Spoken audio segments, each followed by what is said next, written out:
you are here tonight to hear from Tom Yuska. He cycled the length of the UK on a well-known cycling challenge, starting or finishing at Land's End in Cornwall, which is the extreme southwest point of mainland Britain, and then ending or starting, depending on which way you're going, at John O'Groats in northern Scotland, very close to the most northerly point of mainland Britain.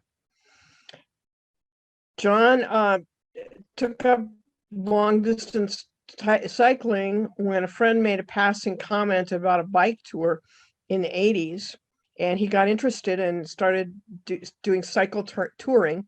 Every year he's done some kind of long self-supported bike tour, and some of them have been big challenges and others have been to celebrate important life events like marriage and high school graduation.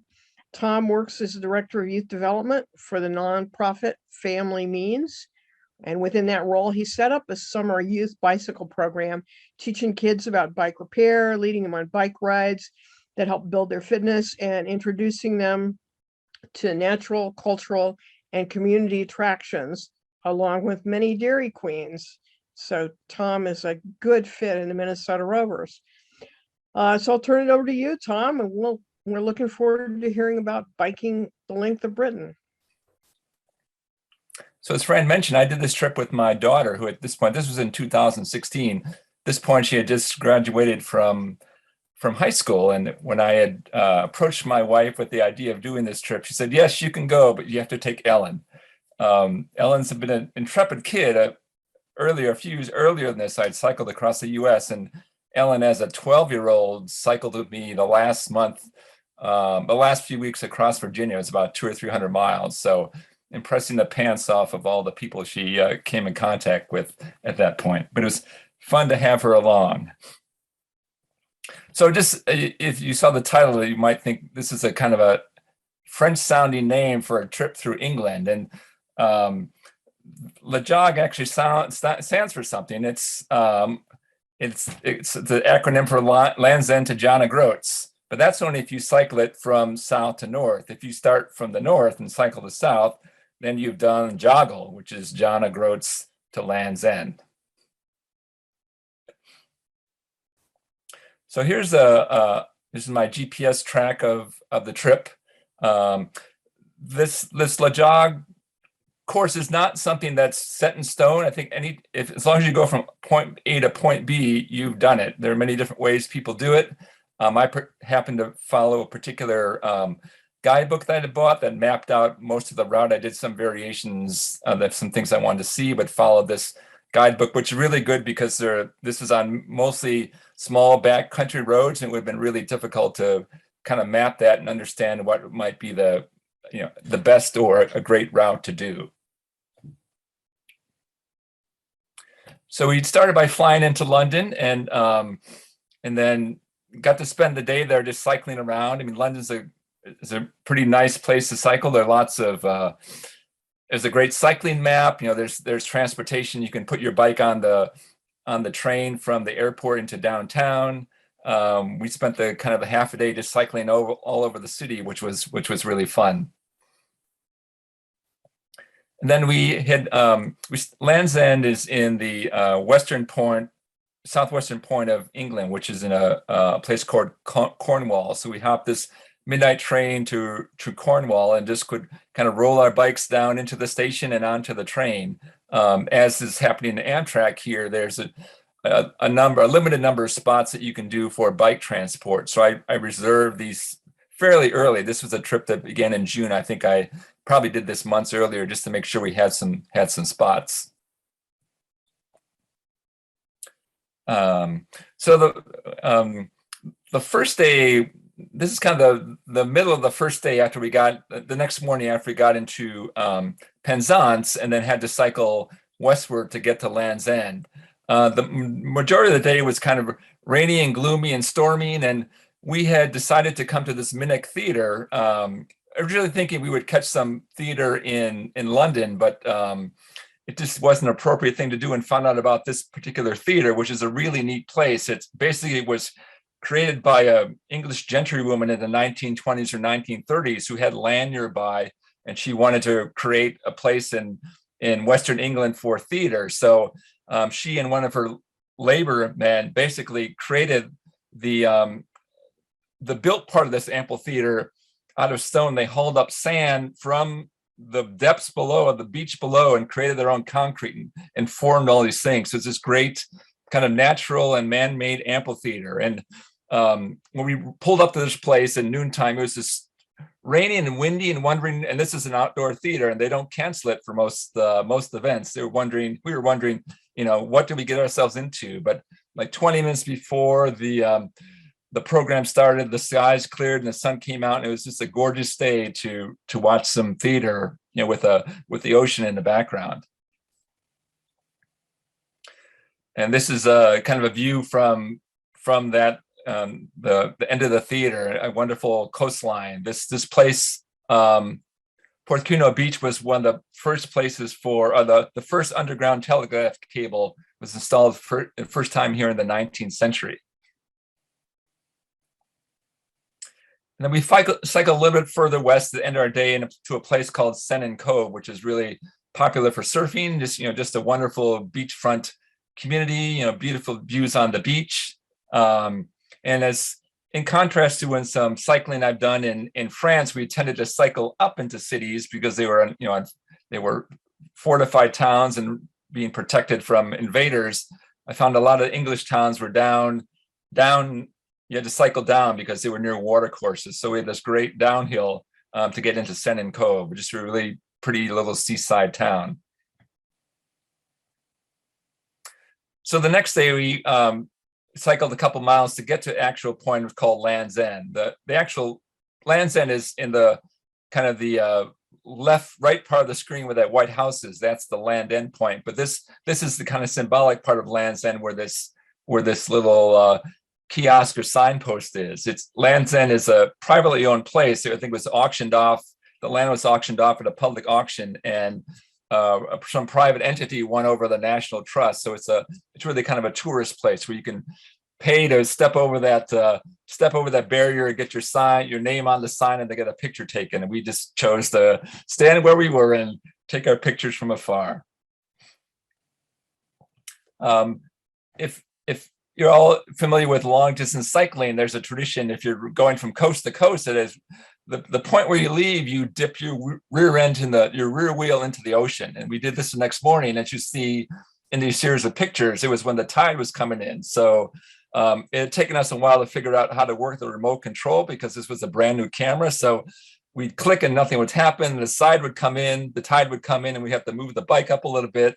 So I was just worried that we would lose our bikes to the ocean before we even got started. But luckily everything got accomplished and we got to go on our way. So this is pretty indicative of what a lot of the kind of back roads and country roads were like in England, single track roads. And I was very curious to kind of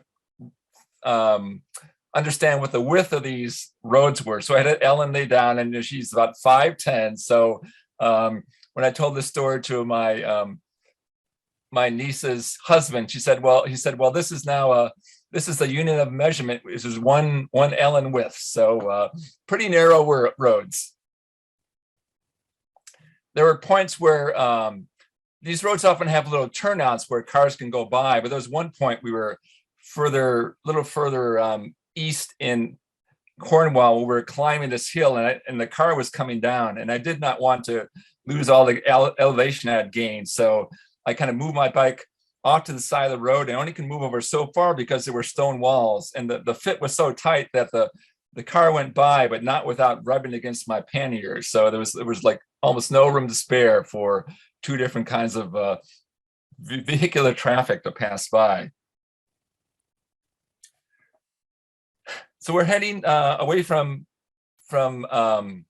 Land's End back through Penzance, and this is a little bit east of Penzance, a place called St. Michael's Mount. If you're familiar at all, in France, there's a kind of a larger twin to this, which is called Mont Saint Michel, and they were both are owned by the Benedictines until about the 1500s, when the English kingdom took over this property. And at low tide, there you can walk across to this island by land. Of course, when you're in England, you have to visit a castle, and this was one along the way. It's called Restoral Castle, and it's an unusual one because it was round, and it's an example of what's called a shell keep castle, where it's a circular structure built upon raised earthwork. There's less than 100 of these that are known in England and Wales, and because of its construction, it really wasn't built as a defensive structure, because there are these large windows that face out into the land, which would be kind of easily pierced by invaders. So it was more of a pleasure place, and where the prince or whoever lived there felt relatively safe. And you can see the holes are in the walls there where the joists were when this was a two-level castle. So it was at lower level and the upper level where the large windows were. It was such amazing. I mean, a lot of the days in England were cloudy and overcast, but the green was still very vibrant. It was really a nice contrast to see that those vibrant greens, even in the midst of the gray and the gloom. Some nice kind of early summer wildflowers, some foxgloves and wild carrots, just kind of added to the brightness of the day. This was a town called Loo, which is on the southern Cornwall coast. We had taken much longer to get here. I'd done a lot of extensive cycling and really underestimated what the terrain was in Cornwall. It was when we had landed in the airport in London, I kind of approached a security guard to ask him how to get out of the airport, and it happened to be that he was a cyclist. And one of the words of wisdom he gave me was that Cornwall will be the hardest part of your trip, and he was certainly right. I mean, we arrived here at our lunchtime, which is our lunch. This was our lunch stop, and it was 6 o'clock at night. So this is a GPS track of the like the second half of the second day, just up and down between little streams and valleys. You're doing 200 or 300 climbs that ran anywhere from like 6 to 9 to 10%. It was pretty exhausting because we both had kind of full touring loads. We were not only staying in inns and B&Bs, but we were also doing some camping. So we were carrying a lot of weight along with us.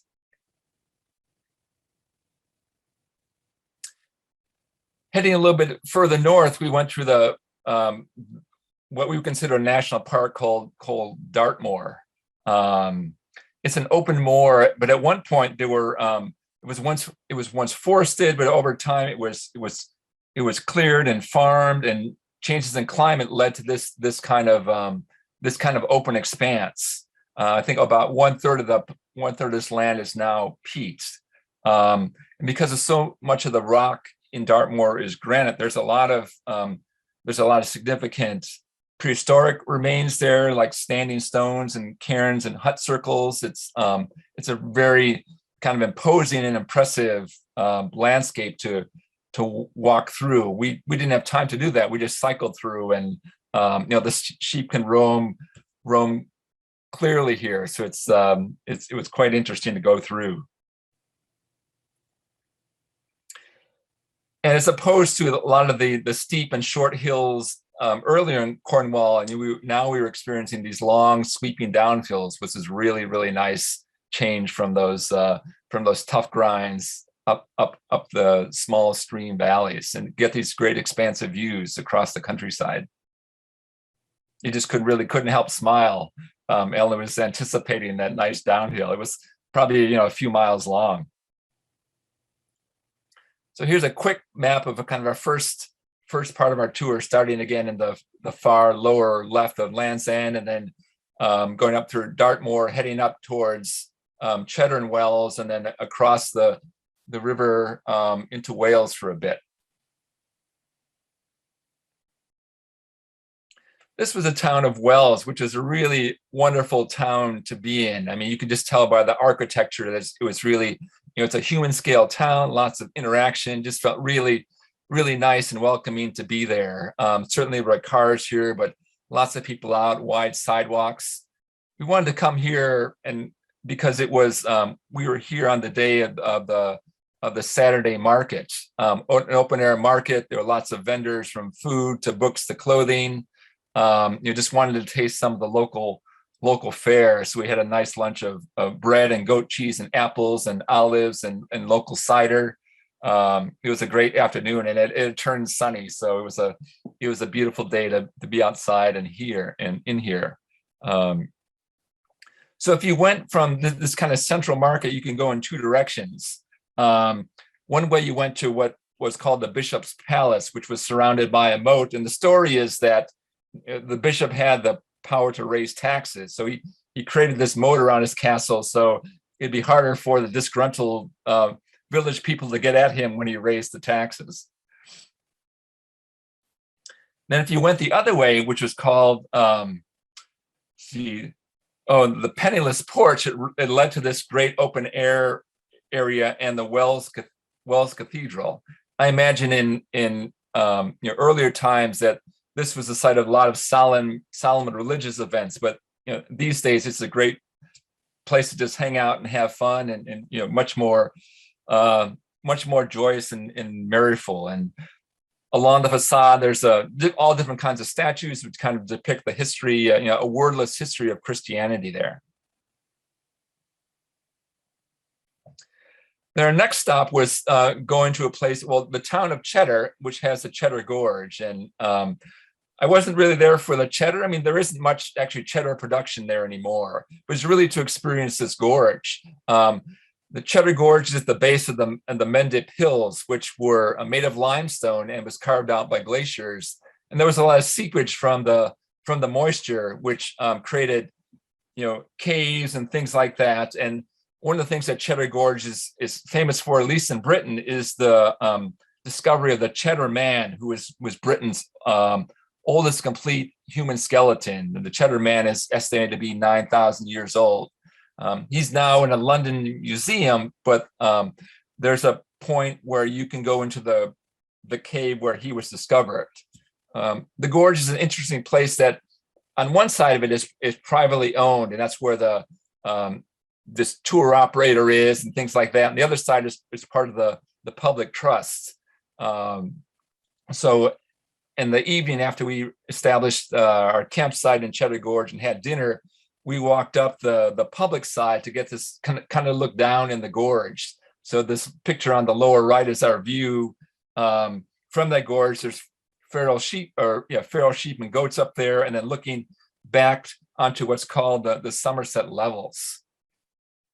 This particular road up the gorge is one steep section, like 16% grade, but it was a very short part of the whole thing. We actually found it much easier to cycle up than some of the river and stream valleys back in Cornwall. This particular guy in the picture, he was just cycling up a part of the way to cycle down so he can have his friend photograph him. So heading on past Cheddar, we went through the town of Bristol, and then crossed the River Severn and went into Wales. And we followed the River Wye up to a place called Simmons Yat. This is called a Tintern Abbey, which was built in the late 13th century and then abandoned in the 16th century when Henry VIII dissolved all the monasteries. This was a very large structure, about 200 feet long, right on the banks of the River Wye. And it was a wonderful road that wound up the river, a nice way to end an evening. And then we, to get to our campsite in Simmons Yat, we went onto a bike path that went through kind of an old forest along the river. It was just a great way to get to this place. And this is Simmons Yat. This is Yat is old English word for a gate, and Simmons was a 17th century landowner. So he may have been the gatekeeper to these lands. I'm not quite sure where the connection comes through, but this was our first rest day, and we took the morning to do a canoe paddle along Simmons Yat And you can see the kind of, this was a horseshoe shaped bend in the river. And then we hiked up this yat in the afternoon and got these wonderful views. There were peregrine falcons up there, and just again, great views across the countryside. Some caves nearby, they found woolly mammoth bones. There's an abbey and a hostel nearby to stay at. And then we stayed in this town, a nice kind of riverside town with lots of restaurants and B&Bs, and there's a campground at the end, and just great food. Then we kept on going further into the town of Hereford, who has this great cathedral. It has an expansive lawn around it. And we got there around lunchtime, and it's really fun and interesting to see just all the townsfolk come out. I mean, there were people just coming through on their shopping. There were students passing through between school. I mean, the doorway there to the church was really kind of an open entrance. People would just walk through there. Dogs would go inside. It was really a welcoming, seemingly a very welcoming place in the community. One of the things that's significant about Hereford is it has a couple of significant documents in English history. One of these is called the Mappa Mundi, which was, Mappa means cloth and Mundi is the world. So it was a map of the world from around 1300. And right now it's the largest existing medieval map of the world that's still known to be intact. It kind of explains the world as they saw it at that point. And there's a slide here. This is kind of a detailed reproduction. Certainly the geography is not correct, but it was explaining both kind of mythology and history and politics on this one map. And the other important document that's housed in Hereford is a second revision of the Magna Carta, but the time we were there, it was out on tour, so we didn't get to see that. And then we cycled on further into some really iconic English landscape. This was in the Shropshire Hills, which is designated as an ANOB, an area of outstanding natural beauty. It's a place you have to stop and take a photo in and just enjoy the scenery. Some of the single track and hills that we climbed, approaching a small town of Clun, which is where we stayed. Again, looking back from that climb, this was one of the beautiful days we had, sunshine and blue skies and greenery. And then this was our one of our modes of lodging. It was a hostel called the Clun Mill Hostel. The hostels are in various different places, interesting places: grain mills, hunting lodges, castles, abbeys. The term milling around came from people coming to a mill, and they had to stick around for hours or days to have their grain processed. So they were just milling around. In England, many of these abbey or these hostels and kind of the smaller rural areas are maintained by volunteers. They spend volunteer a week just kind of maintaining the place and welcoming guests. So the guy in the black shirt, Andrew, and his wife were our hosts for this particular day. And sometimes, when I was younger, I would think of hostels as youth hostels, but they're really not anymore. There weren't any youth in this hostel. There was a writer who had come in later than we did. He was doing research for a book he was writing about geologic history. There was another woman. So there are family rooms now. There are adults. There are youth. It's a nice mix of people who can lodge at a hostel these days. Then we stopped in Shrewsbury, which is best known as the birthplace of Darwin. And this kind of spinal structure is kind of an homage to him and his work. This thing is called quantum leap, and it's been likened to like a shell, a human vertebrae, DNA, a dinosaur skeleton. The stone on the right is called the Bell Stone, and it's thought to have really kind of piqued Darwin's interest in geology, because it had come from further north, and they just had no sense of glaciers and what glaciers would bring. So it was, why is this stone here? I think the thought was maybe it was dropped by some divine act, but it's a very kind of significant thing in geologic study. Shrewsbury is also notable for the place where Darwin got the call and left England to get on the ship Beagle to sail to the Galapagos.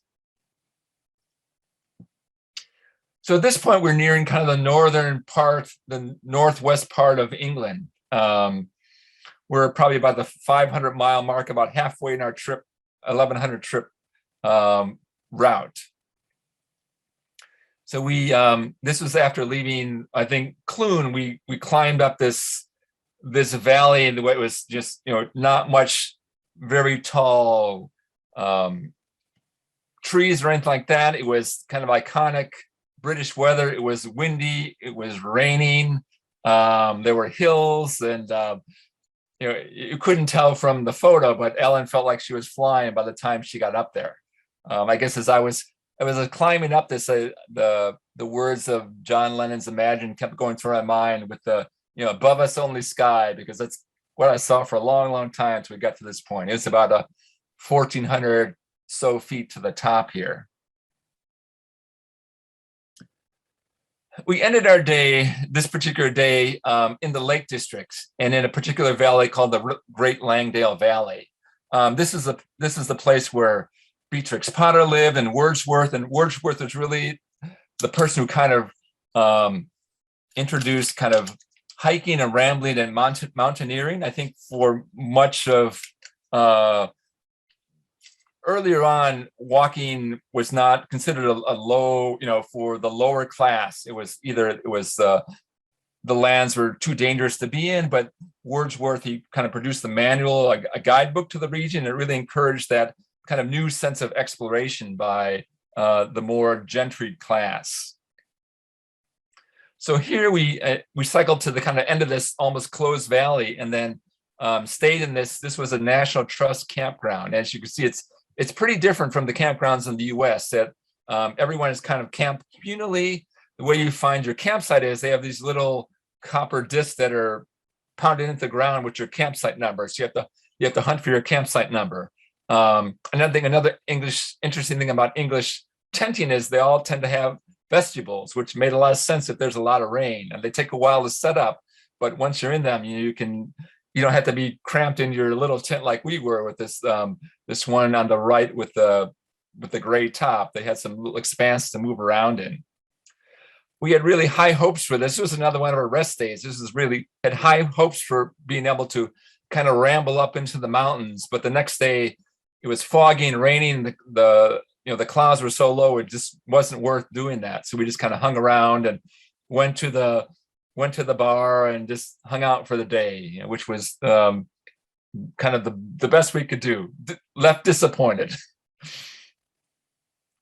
England has a great network of, it's called the National Cycle Network, which is about 1,400 miles of paved trails that was developed by the nonprofit called Sustrand. And they often take you off some of the busy roads, although an English cyclist we met said that sometimes they take that to the extreme, that they'll take you 2 miles out of your direct way just to avoid you going up a hill. But in this particular instance, it took us out this busy road, and we had some other kind of visitors that found a useful use for this path as well. So we did a little sheep herding for a few minutes along this cycle path.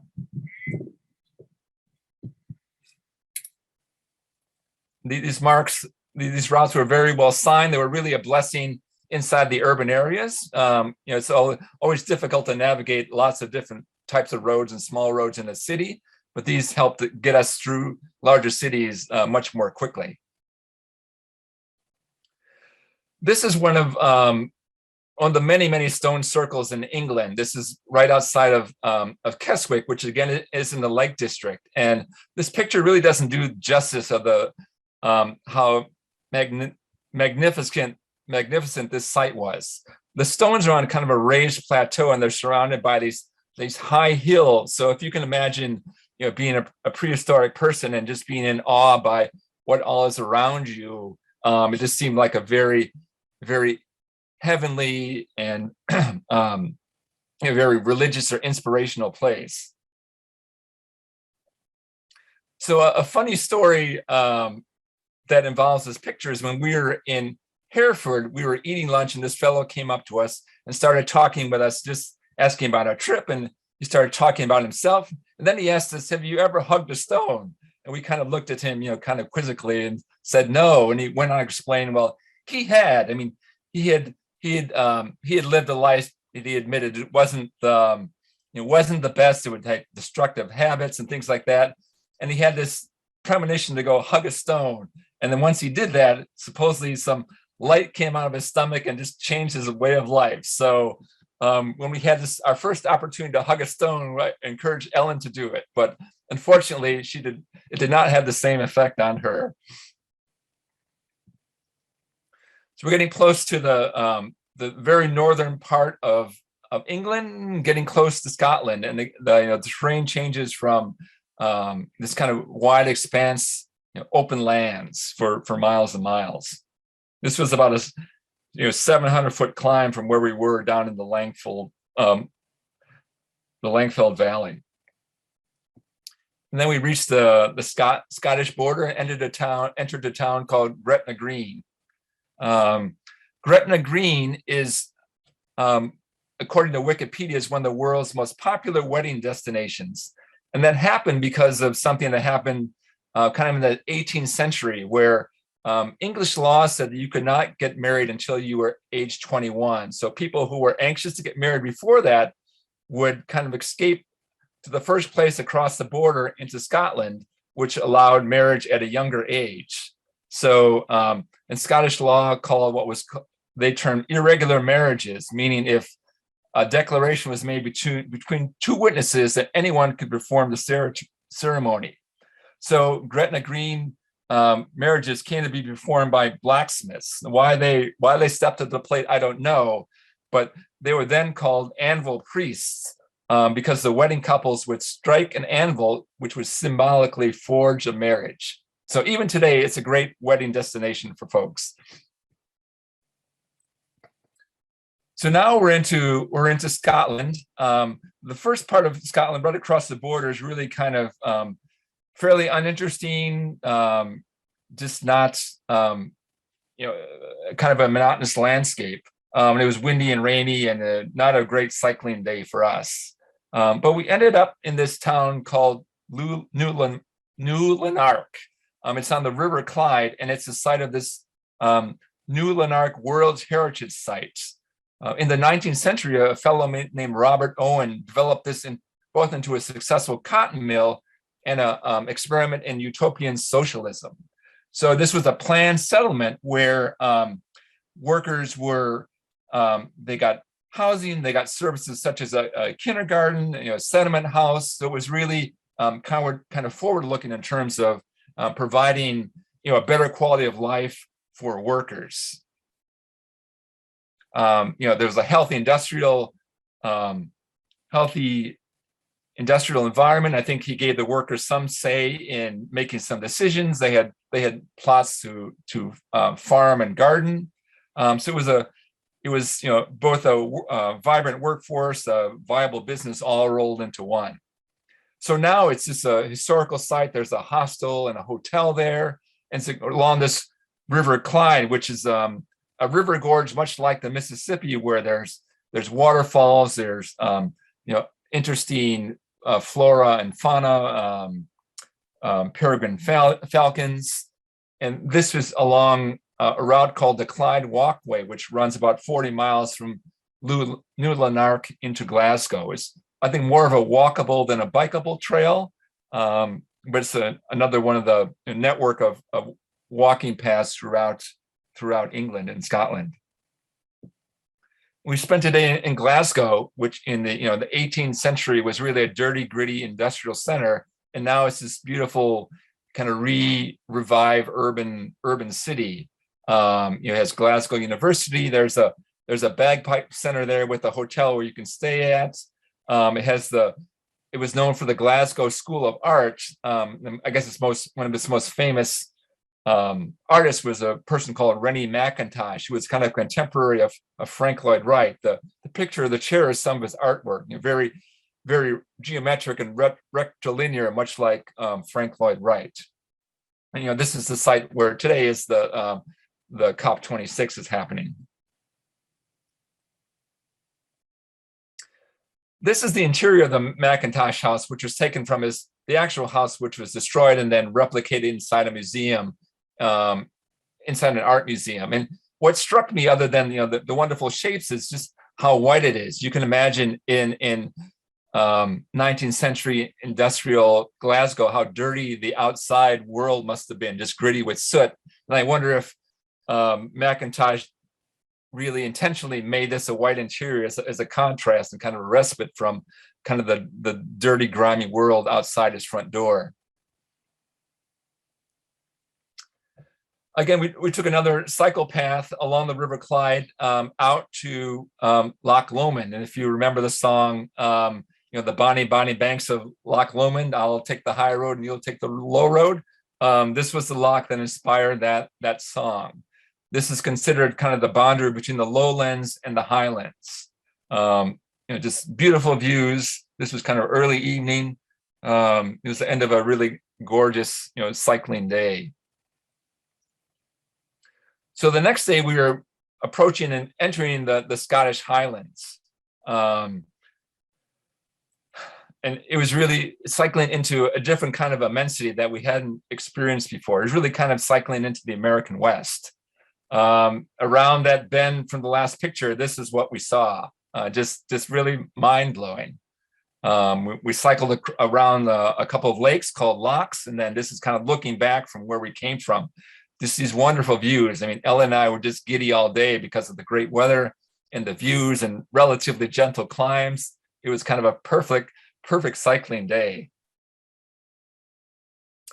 We ended our day in Glencoe, which is famous or infamous for a number of reasons. The infamous part is in the late 1600s, there was a massacre of Glencoe where 38 members of the MacDonald clan were murdered for supposedly not claiming allegiance to the new king and the queen of the day, which was William and Mary. And some thought it was just retribution by another clan upon these. More kind of recently, if you have seen the James Bond movie Skyfall, this is where the climactic scene was, somewhere in these lands. Another very famous Scottish hiking trail called the West Highland Way comes through Glencoe. This was another one of our interesting lodging places. I just had to stay in this. It was a micro lodge, which is attached to a ski resort here. These little kind of big cylindrical cans that are laid on their side. It was just very, very great, very cozy, kept you warm. I don't quite know why the AstroTurf is on the roof. There must be some reason for it, but made it interesting. And then we looked out our front door and had this great, at least beyond the parking lot, had this great view of the mountains. So we cycled on and the next day into rain and gloom through the pass of Glencoe. Still, very imposing and impressive, even cycling through here. The mountains here are really pretty walkable. I think I read this for to get to the top of most of these mountains, it's no more than a 2-hour hike. A lot of hiking around here.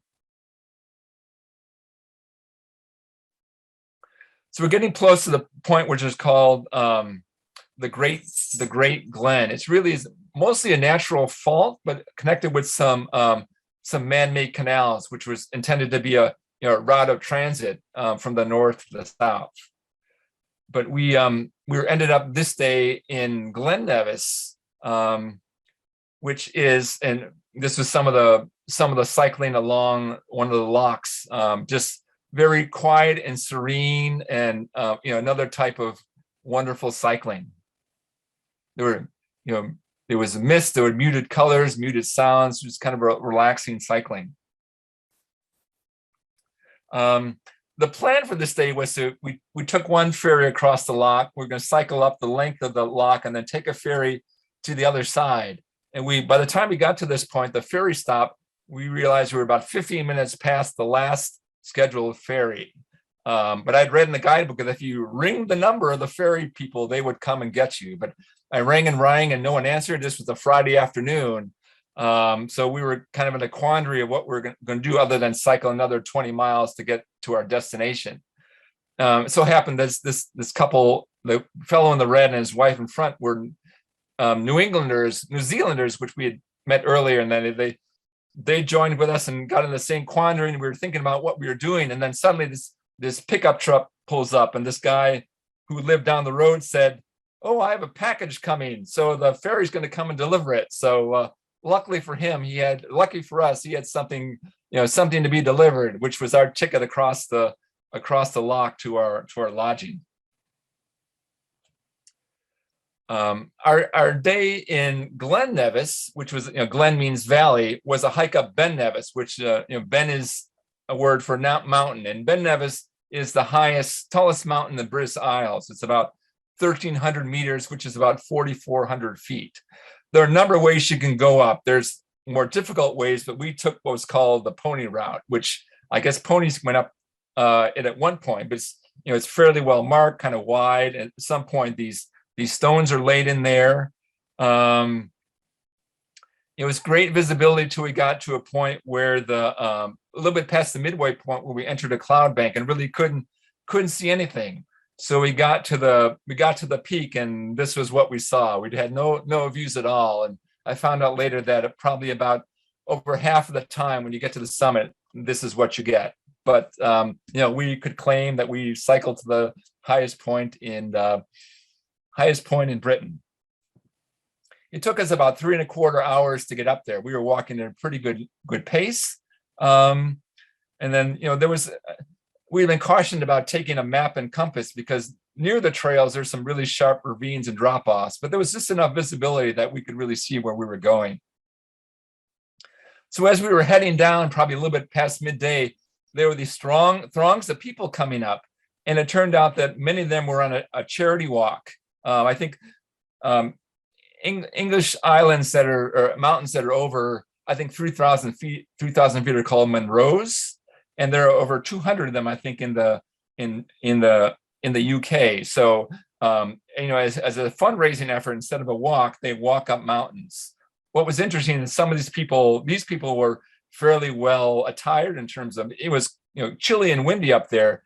There were some people walking up there that were in shorts and t-shirts, and I didn't know if they were just very English hardy or just unprepared for the situation.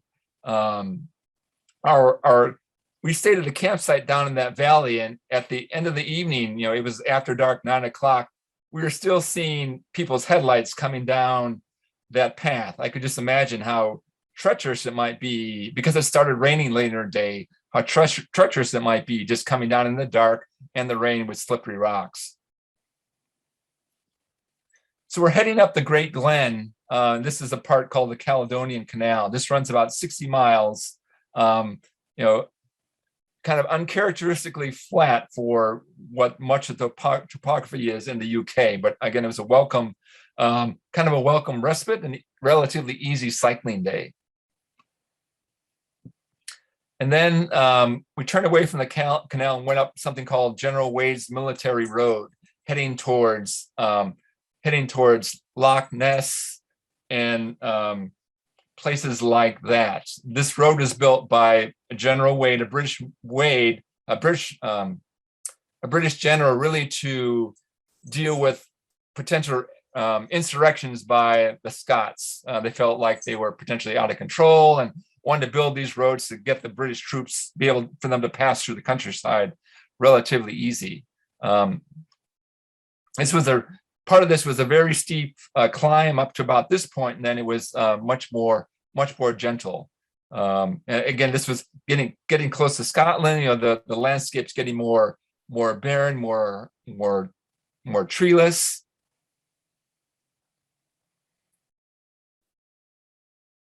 Oh, and then a view from the top looking north. And then this is we reached the north end of Loch Ness, looking south. And at this point, there's a fellow called Steve Feltham, who has been camped out at this beach for a long, long time. I think he holds the world's Guinness Book of Records for the longest Nessie hunt. He has a little RV there with a telescope pointed down the loch, and it'll sell you little Nessie monster figurines to kind of fund his efforts.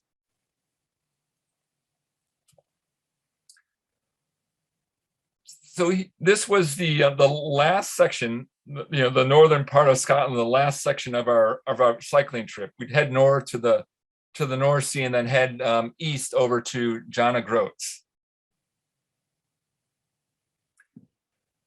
This is a place called the Kyle of Sutherland.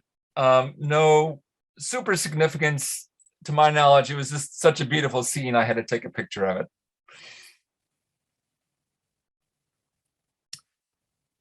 Into these kind of very desolate, barren lands, very few people, very few cars, hardly any animals. A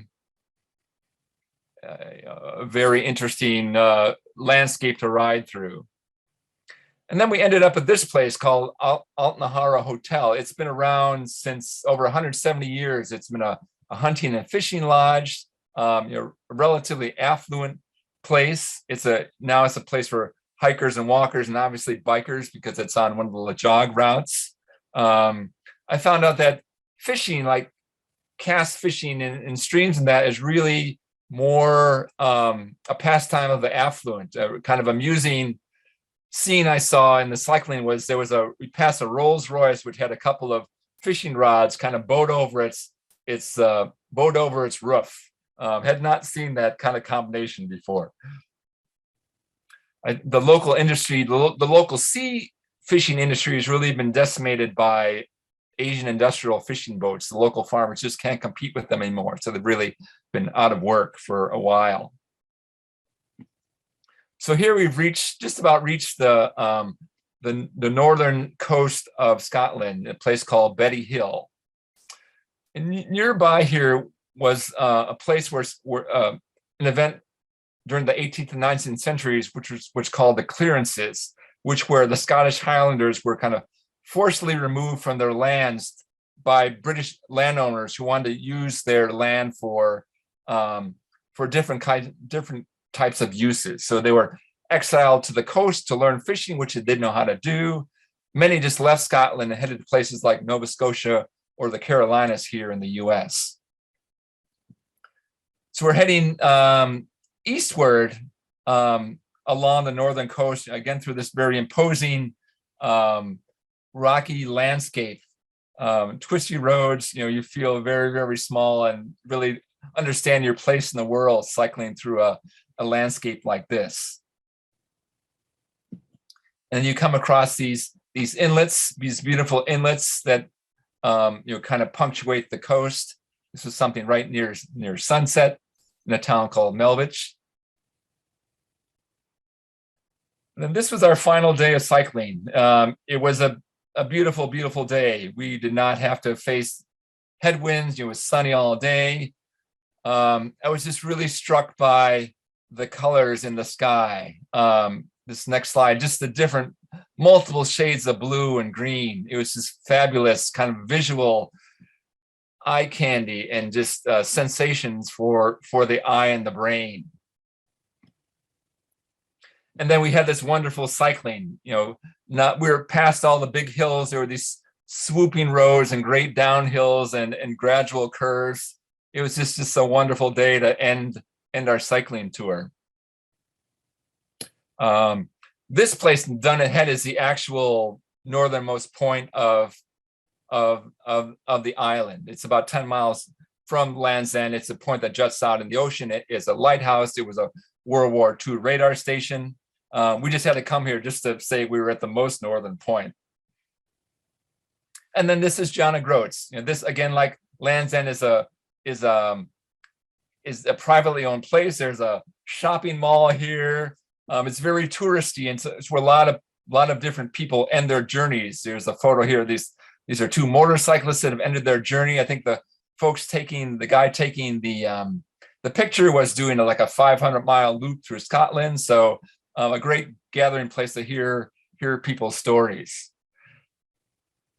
And then our front wheel dip typically you do in the ocean, but this was low tide and the ocean was a ways away and these rocks were very slippery. So we just found the closest pool of water, deemed it ocean water, and dipped our front wheels in and said we were done. I think we're past 8 o'clock here.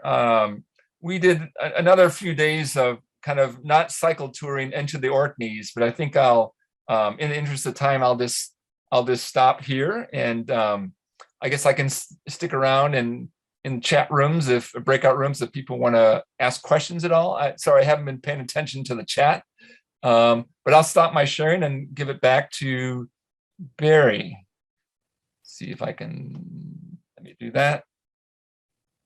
Yeah, there are a few questions in the chat that I was looking at. So what guidebook did you use to plan the tour?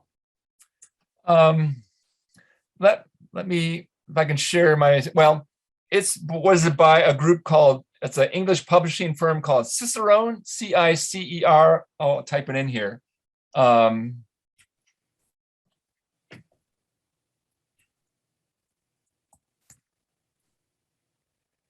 They mostly do, most of what I've seen are books about hikes and walks through England and some of Europe, but they do some cycling.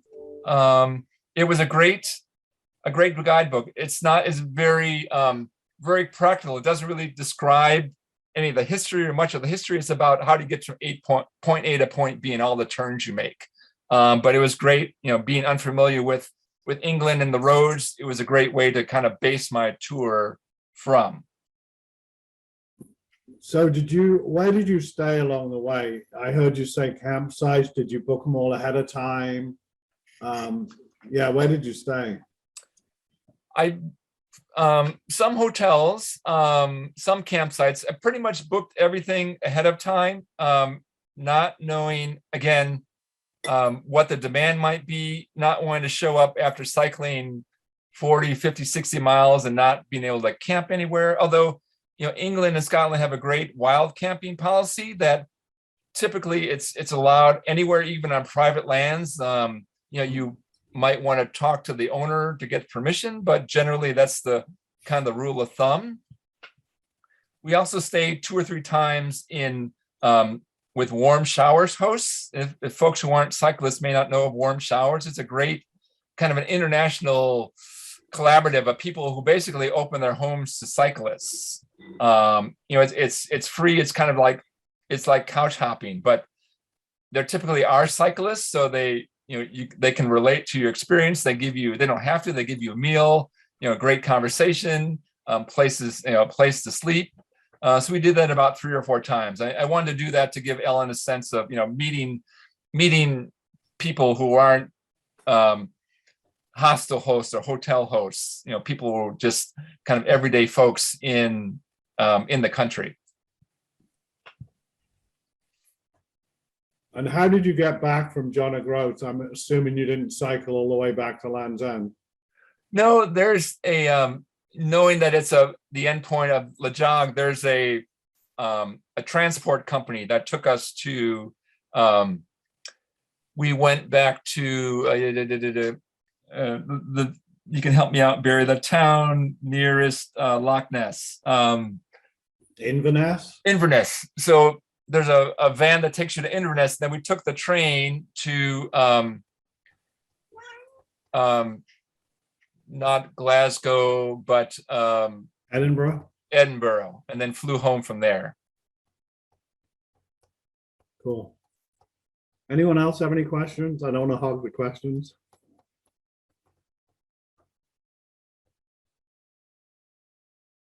No. So did you average? You said 40 to 60 miles a day. Is that was the average, or? Yes. 40 on the very hilly days. Well, I did that. I think we in planning, the route was it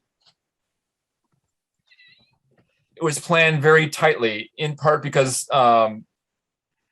the grand plan in our family was my daughter and I would cycle, and my wife would join us later late in the trip in Scotland. So we had to make sure we were there at the point where she arrived. So there wasn't much time for kind of serendipity and going off into places. So every day was pretty much laid out, which is good because we knew where we were staying every night. But again, we couldn't explore if we found something neat. So there's always the good and bad between making those choices. But I think I'd mentioned I cycled a lot, cycled across the US, and was really unprepared for the topography of of Cornwall. But I think as we got into the trip and built our cycling legs, it became more, we were much more prepared to do it, both kind of physically and mentally. What was the total mileage then for the trip? Ours was about 1,100 miles. And we did it probably in 3 weeks. I'm trying to think, this was,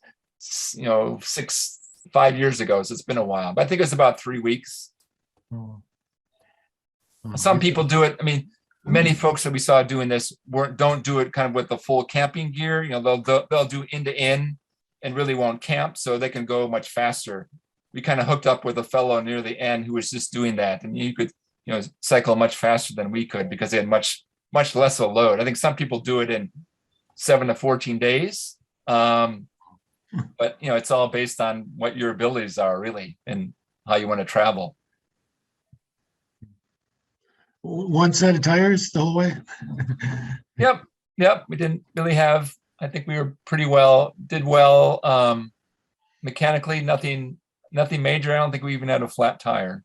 So, I run this youth bike program, so I pride myself in having well functioning bikes. So, there are bike rentals available. I just felt more comfortable, and certainly a trip of this distance riding my own bike.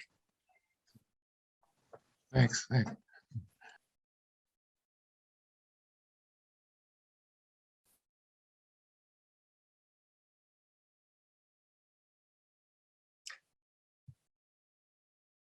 Didn't see that. So I hear there's a question in the chat. Did you bring your own bikes or did you rent? Oh, I need to scroll down. Yeah. Yep. Well, we did. It certainly is good to, do some, given the challenges and the rigors of the terrain. At the end, we met up with a fellow who had just bought a bike and took it on probably not as long of a tour, and he was having wheel problems and spoke breakage, and just didn't have a chance to do kind of a shakeout tour, and he really kind of paid for it in the end. So yeah, you want to make sure your bike is in good shape and kind of prepared for the stresses of these hills and grades. And this was done in 2016, so well before the era of e-bikes. I imagine there are folks doing this on e-bike these days.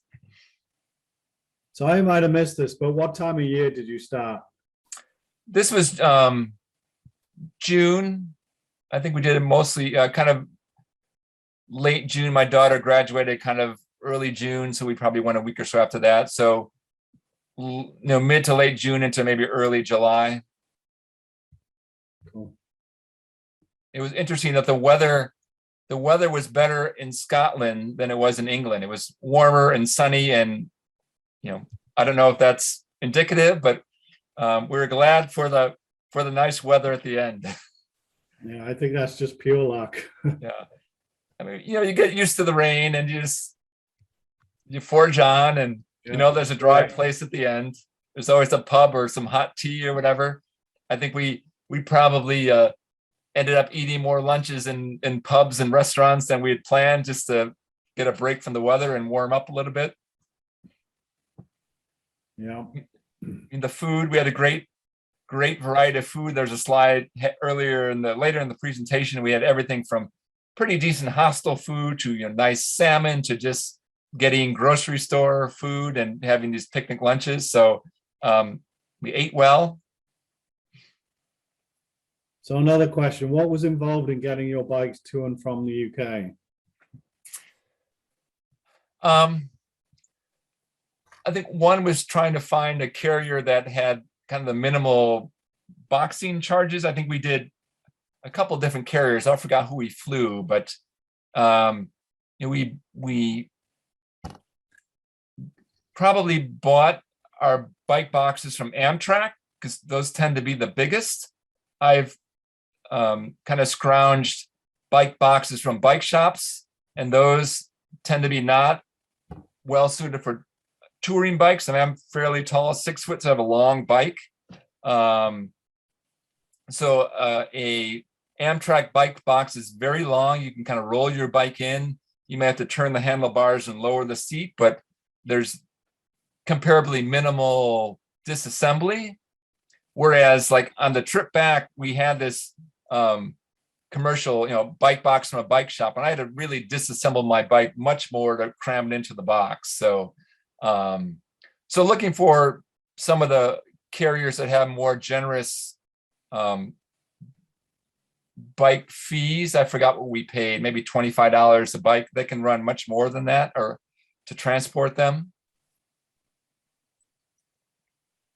Tom, hi, my name is Jane. Thanks for the presentation. It was interesting. Had your daughter ever done anything like this? Any long distance rides, or was this her maiden voyage? Nothing of this scale. She had 6 years before this, I'd cycled the US, and she joined me on like the trip through Virginia, which is about 200 miles. So that was when she was a 12-year-old. And then maybe a year or two before this UK trip, we did a week-long tour through Nova Scotia, which was, I don't know, a couple hundred miles. So, nothing of this length and breadth, but she had been on the Nordic ski team in high school. So kind of aerobically, she was ready. We knew she could do it in that sense. I think she just had to kind of build cycling muscles, and she had been cycling throughout the spring to get prepared for this. So is she still talking to you, and would she ever do it again? She is. I mean, I didn't drag her along. I asked her if she wanted to go, and she said yes. We talked about doing some other tours. We were going to do her tour. She just graduated from college in 2020. We were going to do a tour last year, and it obviously didn't happen because of COVID. But she ended up she went to school out in California at UC Davis, which is known for its bike community, and she got a job as a bike mechanic in this campus bike shop. So she is not kind of expunged cycling from her life, which is great for me as a lifelong cyclist. Let's see what her life plays out like if she's willing to or able to do some more long distance trips. Questions about illnesses? No, we didn't. We did not have anything that really slowed us down. Fatigue, which is not an illness, but nothing that waylaid us for a day or so, which was good because we were on such a tight schedule.